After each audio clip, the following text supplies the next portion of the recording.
my channel, AllasYummyFood. I'm Alla, the host of this show, and today I want to show you how to make the most amazing macarons ever. They're going to be done with lemon curd, so they're lemon curd macarons, and I absolutely love them. They're so refreshing. You've got that crunchy cookie and that zesty lemony filling inside. I'm just thinking about the feelings right here. Guys, this recipe is so good. I really recommend it if you like lemony desserts or if you just like fresh desserts as well. And if you want me to make any other macaron recipes, please leave the comments down below and I'll try and make them for you. In the meantime, don't forget to subscribe to my channel. It's completely free. I upload new videos every single week, so you'll get new stuff and new ideas. And don't forget, my recipes are super simple, easy, and they taste amazing. And also they look fantastic, if I say so myself. Yeah, click the notification bell so you get notified. And let's get started. What are we waiting for? Into a jug, add your double cream, then add lemon curd, and I'm using 1 tablespoon and a tiny bit more. Then add lemon zest, and we're going to whisk this on medium speed until the cream kind of comes together nice and well. You don't want to over mix the cream as well, because it should be just a perfect piping consistency, just like this. I put it into a piping bag with a beautiful star nozzle. Guys and girls, I have my recipe on my website at AllasYummyFood.com. You'll find full ingredients and also directions on how to make this. And also you'll be able to find loads of other recipes that I do for my channel. Just click through, click on the picture, and you'll be able to see the whole video with the directions and the full recipe in English and Russian languages. Into your food processor, add your ground almonds, then add icing sugar, and I like to layer it just on top. Then add more ground almonds, so this way it gets mixed quite nice and well and even.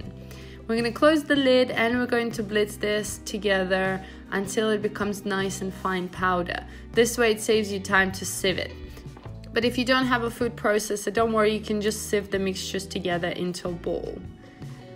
Then place all your mixture into a large bowl and make a little dip in the middle with your spatula. And we're going to add our egg whites in here. Make sure that they're room temperature. This gives you the best result.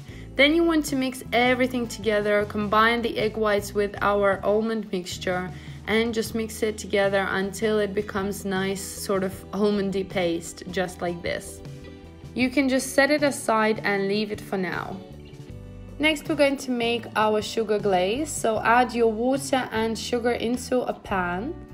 And we're going to cook this on a high heat at first until the sugar starts to melt.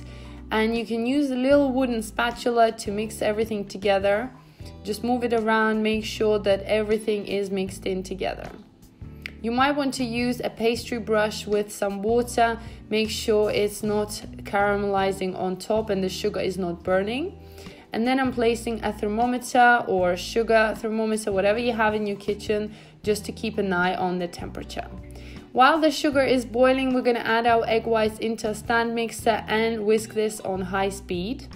When the syrup reaches 115 degrees Celsius and your egg whites start to get a little frothy, we then want to cook the syrup until it reaches 118 degrees and pour it over the egg whites in a slow and steady stream. You're going to whisk this for about 7 minutes until you start to see stiff peaks.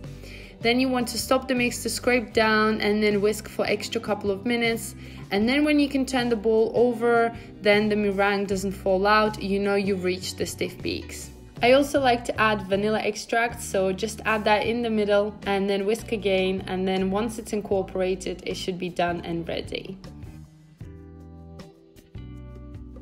Next, grab your spatula full of the meringue and fold it into the almond sugar mixture, and you want to mix it until it's well combined. This actually allows the mixture to thin out a little bit before you add the rest of the mixture and doesn't get out all the air. Fold everything together by going around the bowl with a spatula and then through the middle. Continue folding until the batter gets thin enough that it drips off the spatula and falls into a ribbon. It should take about 10 seconds for the ribbon to disappear into the rest of the batter. That is when you know that the batter is ready to pipe. And that's when you want to pipe it into a piping bag with a round tip.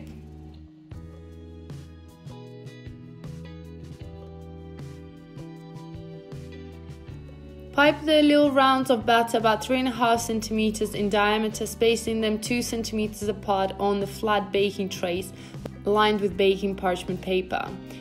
I'm adding a little bit of yellow food coloring on top of each meringue to give it a color, but this is completely optional.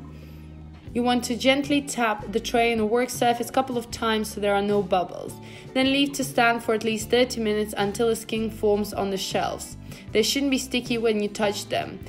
Then you want to preheat your oven to 150 degrees Celsius or 300 Fahrenheit and bake them for about 23 minutes. Times of baking might vary depending on your oven, so it's completely a lot of trials. If your oven is different and they brown on one side, turn the fan down. You might need to cook them for longer or shorter. It completely depends on your oven and your baking environment.